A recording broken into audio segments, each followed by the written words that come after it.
Get a life, my sister told me in front of my entire family, as she celebrated her new job. Stop hanging around Nathan just to feel important. He's rich and successful, you're not. I just smiled, till she saw whose signature was on her paycheck. I'm sitting at our usual family brunch spot quietly sipping my coffee.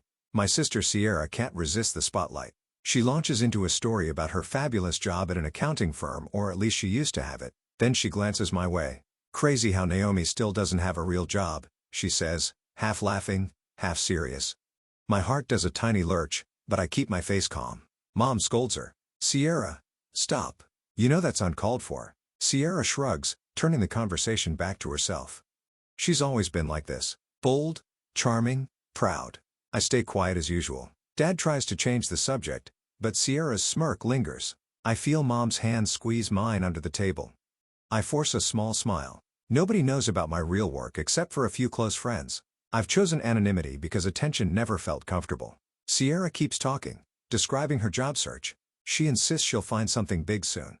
I keep quiet, remembering the massive code release my team finished last night. If only she realized how real my job actually is. I swallow my retort, letting Sierra soak up the chatter. Inside, I can't help thinking, one day she'll know the truth.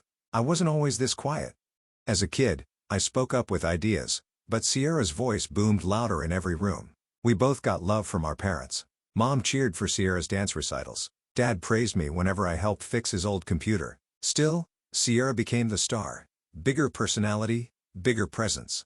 I'd watch from the wings while she took the spotlight. She'd flash that bright smile collecting trophies and attention while I sat cross-legged in the audience with my science magazines. It wasn't jealousy exactly, more like acceptance. I saw early on that I liked building things in the background. She liked center stage. But now, at 31, I see how that dynamic shaped me. I learned to listen instead of brag. I learned to code quietly, to put my energy into solutions, not headlines. Sierra sees me as the same old silent baby sister who never quite measured up to her spotlight, and that's fine most days. Yet I remember Dad once saying, "Naomi, you're our calm in the storm." Back then, I didn't realize how meaningful that was. Now, each time Sierra belittles me, I replay his words. I'd rather be calm than loud, but calm doesn't mean powerless. Tonight, I'm in our small workspace downtown, hunched over my keyboard. The code is almost perfect. Just a few more lines to debug. Across from me, Nathan sips his energy drink, eyes glued to his own screen. He's the face, I'm the brain. That's how we've always divided it. At first, it was just a dream, an AI engine that could learn and adapt for real-time data analysis. We called it Nova. Now Nova is the heart of our $100 million company. It's surreal even for me. Nathan tosses me a grin. Naomi, you're unstoppable tonight. One more push. I nod, flexing my stiff fingers. My code glows in the dark screen. A few keystrokes and the system compiles smoothly. We close the final line. That's it, I say. Deployment in T-1 hour. He raises a fist in victory, and I gently bump it with mine. We did it. Again, another massive update. The backbone of new apps that finance, healthcare, and even government clients will use soon. But nobody outside this room knows I'm behind it. By choice, I've always kept my name off the official site. People just assume it's all Nathan. I prefer it that way for now. The next morning, my phone buzzes with a text from Mom. Sierra got laid off. She doesn't say much else. I can imagine Sierra crying in her room, furious that her accounting firm cut costs. My emotions are mixed.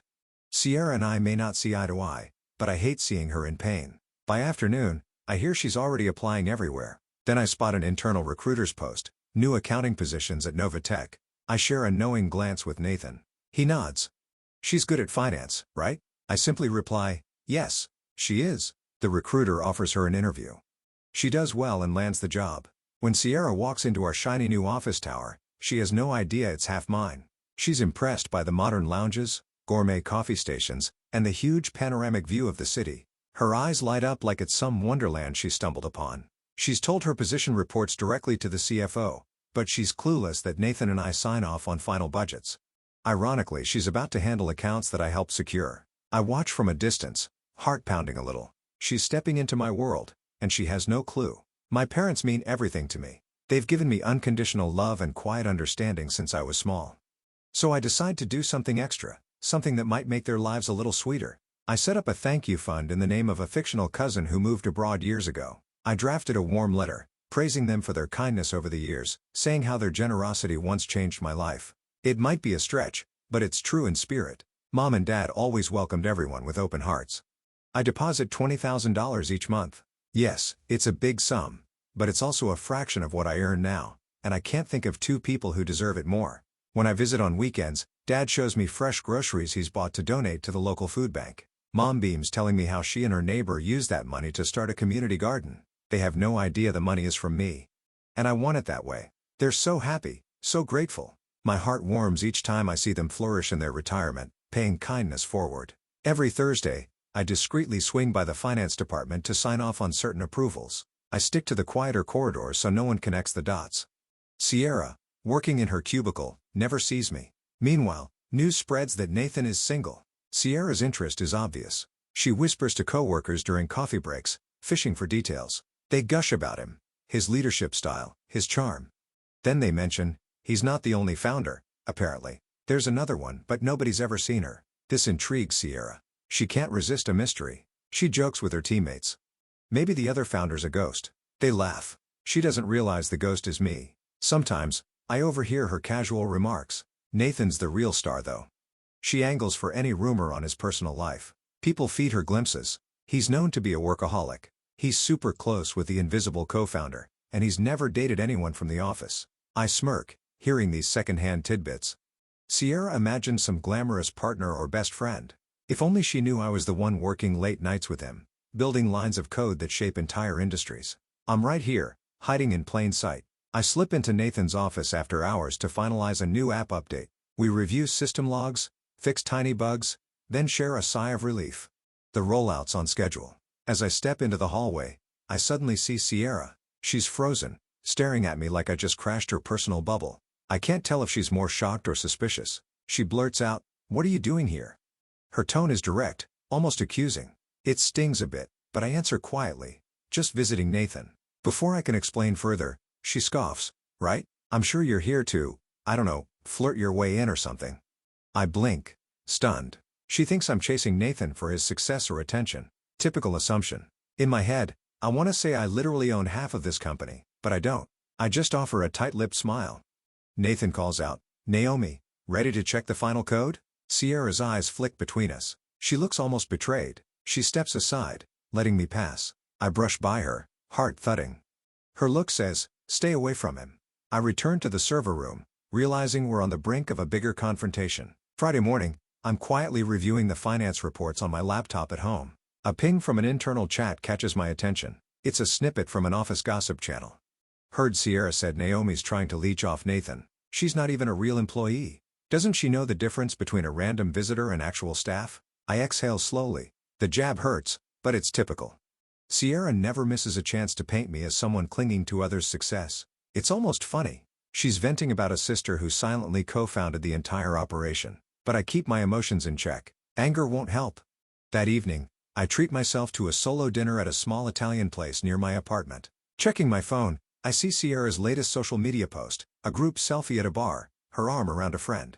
The caption reads, "Living my best life?" Even after a layoff, some people just can't handle that. I have a hunch she's talking about me. She's fueled by jealousy, convinced I'm trying to steal Nathan or overshadow her. Ironically, I just want to code in peace.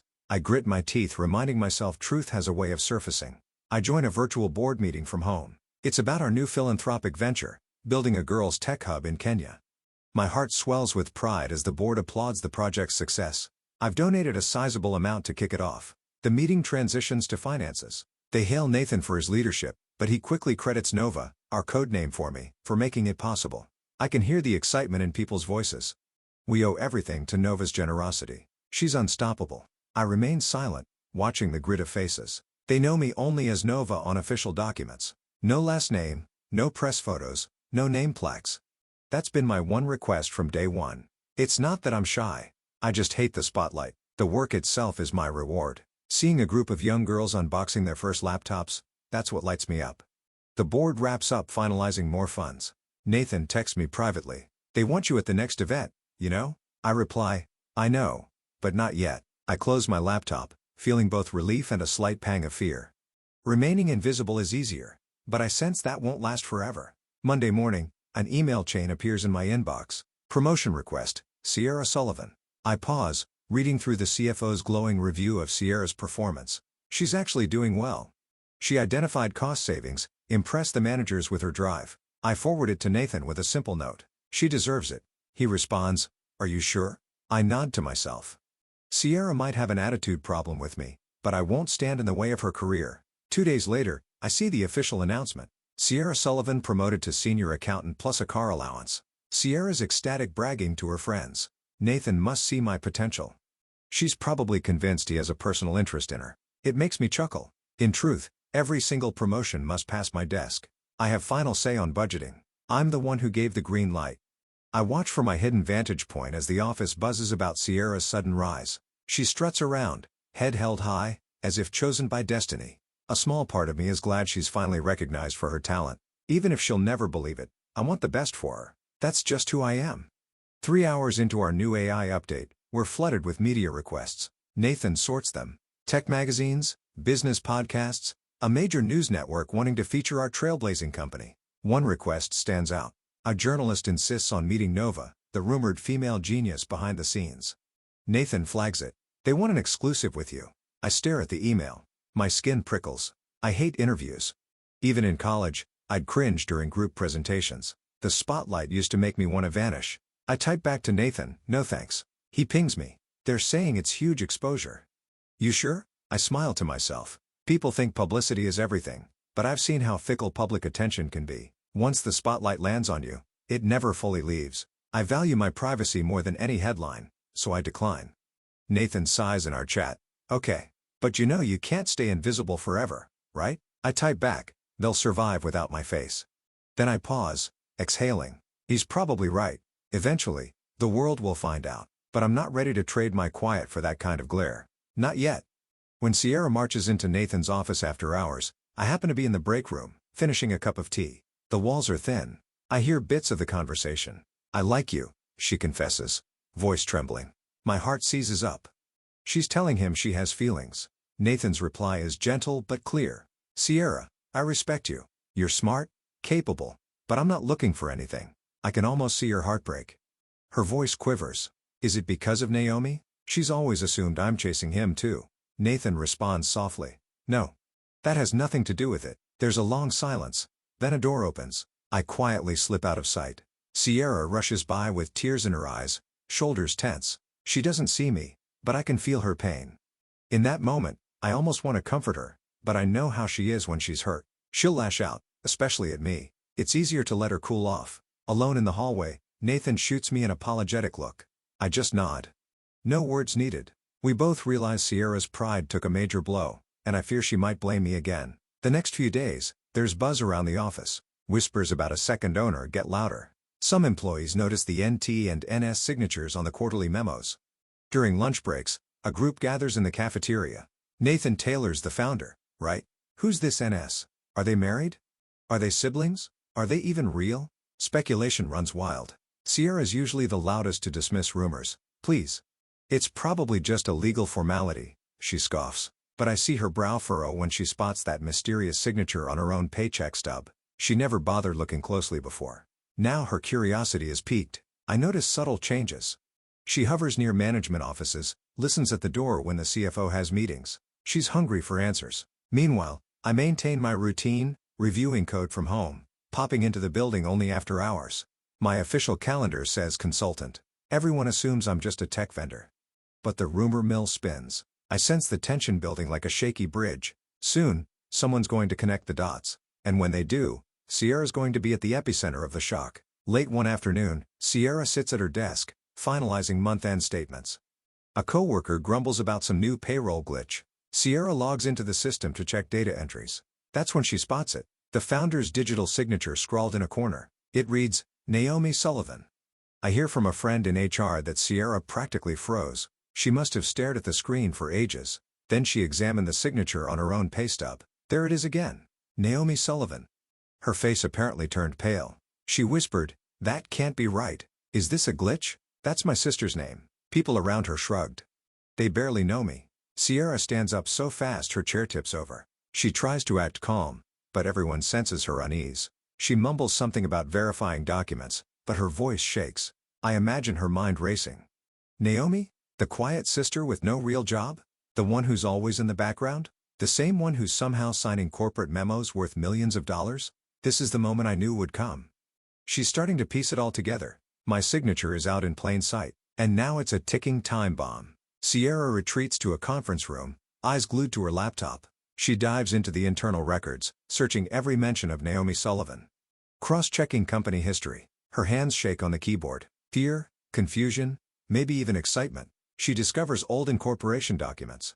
My name is there, right beside Nathan's. Pages show I hold 50% ownership. I can imagine the swirl of memories invading her mind. Me walking out of Nathan's office, me attending late-night tasks, that rumored second founder. Suddenly, it all clicks. Her heart must be thudding. She's realizing I'm not some clingy wannabe. I'm the co-founder, the one who coded the AI from scratch, who set the stage for the entire company. She uncovers more evidence. Project outlines, dated back 5 years, bearing my name. Email chains referencing Naomi's code. Legal agreements with both of our signatures. I can see the storm forming in her eyes. She was so sure of her narrative that I had nothing going for me. Now the facts shatter that illusion. By the time she closes her laptop, Sierra understands the truth. I'm the mysterious co-founder she's been hearing whispers about. The sister she called a nobody is half the brains behind it all. I stroll into the boardroom at Nathan's request. The board is planning a massive founders gala, a celebration of our latest app milestone. They want both founders front and center. Nathan insists, Naomi, it's time. My stomach churns. Public events freak me out. Chimeras, applause, small talk, it's overwhelming. Yet I know our staff needs to see that I exist. The board needs to show the world we're not a one-man show, so I reluctantly say yes, just this once. After the meeting, I linger behind to finalize details with Nathan. I notice Sierra's name is on the volunteer list for the gala's finance committee. That means she'll be there up close watching me take the stage. Part of me wants to vanish. Another part thinks maybe she needs to see this. There's an undeniable tension building. She's discovered my secret. We haven't spoken. Will she confront me publicly, try to sabotage me, or just hide from the truth? Nathan sees my anxious look. He pats my shoulder. You'll be great, he says softly. I nod, half smiling. The countdown to the gala has begun. My quiet existence is about to become very public with my sister front row. Word spreads like wildfire. Sierra rushes to confirm details, combing through the corporate intranet. She finds a locked file, co-founder identity, confidential. Despite the warnings, she bypasses security with her finance clearance.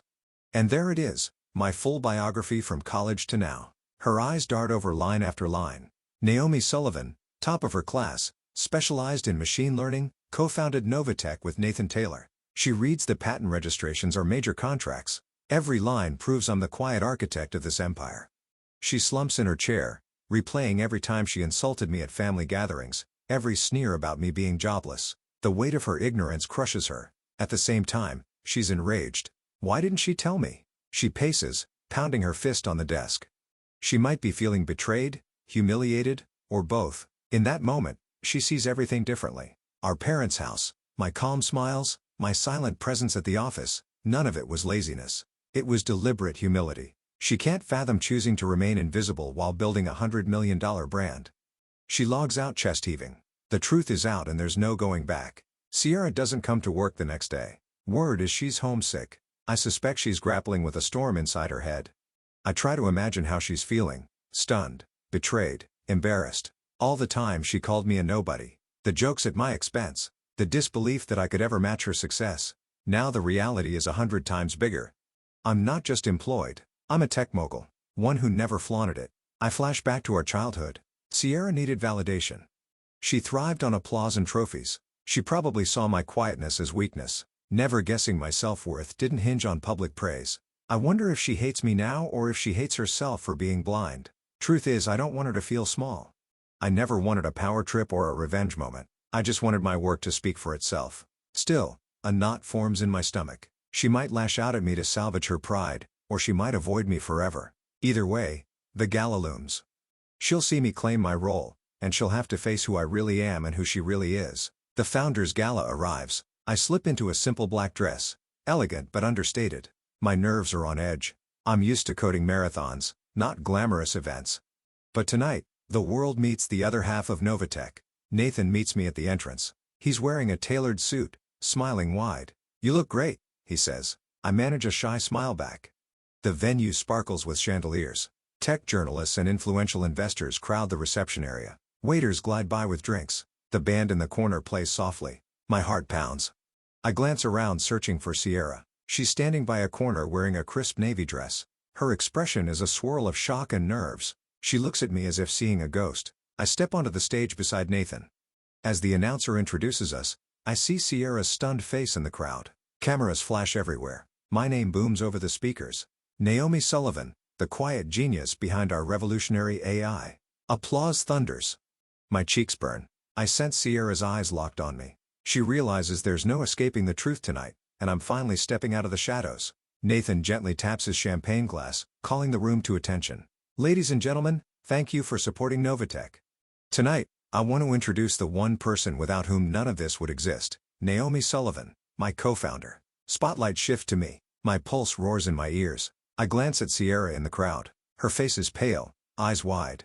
She looks like her world just flipped upside down.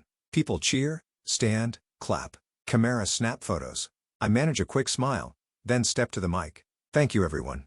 I'm not great with speeches, but this means a lot. We started in a tiny room with big dreams. I'm just glad I could build something that helps people. More applause. I spot tears in a few executives' eyes. Nathan nods supportively. Then slowly, I step off the stage. Sierra tries to approach me, but I get swarmed by board members, clients, well-wishers. She stands there uncertain, shoulders tense. I see her swallow hard, arms folded tight. I wonder what she wants to say. An apology? A question? I can't tell. All I know is tonight's revelation feels like a turning point for both of us. Later, I stand near the buffet table, letting the wave of attention die down, my head spinning from the adrenaline. I spot Sierra heading in my direction.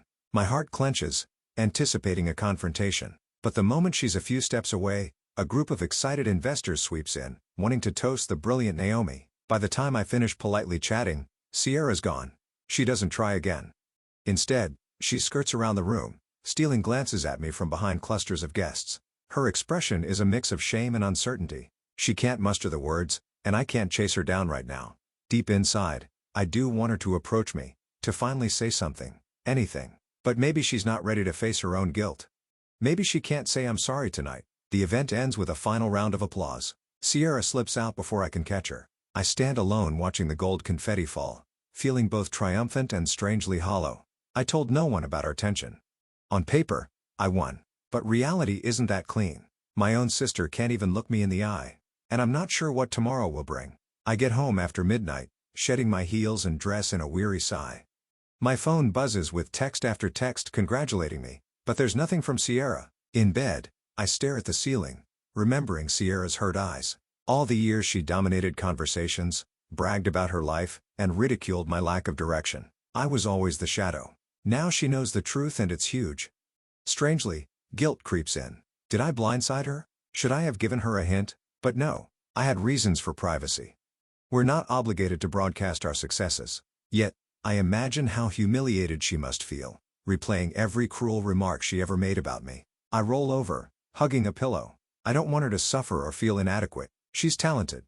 She has drive. She earned that promotion. But the illusions she built about me just collapsed. That's a lot to handle. I flick off the lamp, wondering what kind of relationship we'll have tomorrow, if any. Somehow, I want to ease her shame. But also, a small voice says, she did this to herself. Sleep comes slowly, weighed down by uncertainty. Morning arrives with a surprising package request. I drive to the office, slip into a corner room, and prepare a small gift for Sierra. It's not fancy, just a hardcover notebook and a handwritten note on simple stationery.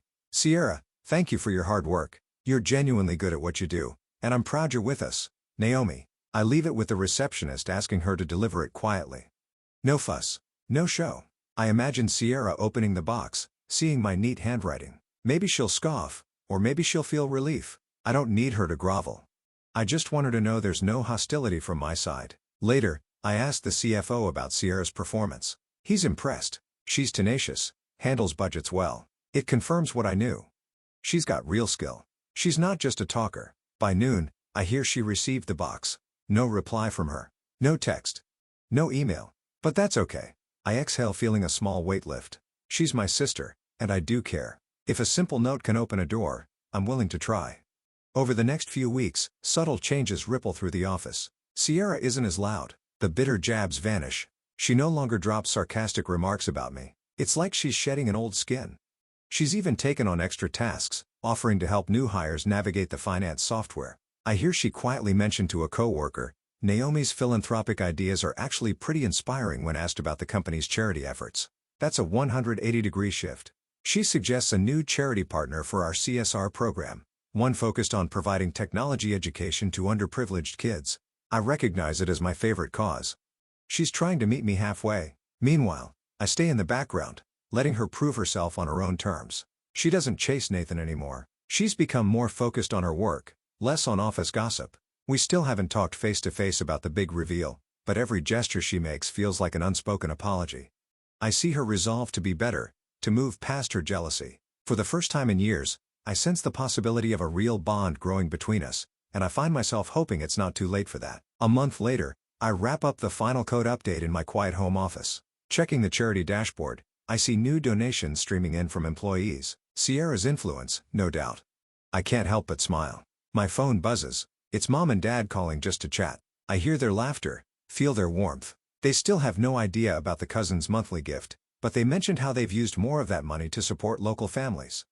My heart feels full. Nathan sends me a meme about coding jokes, which makes me laugh out loud. The hush of my living room feels calm, steady. A family brunch is planned for Sunday. Normally, Sierra is the shining star, but this time when an aunt makes a casual remark about me being so quiet, Sierra speaks up.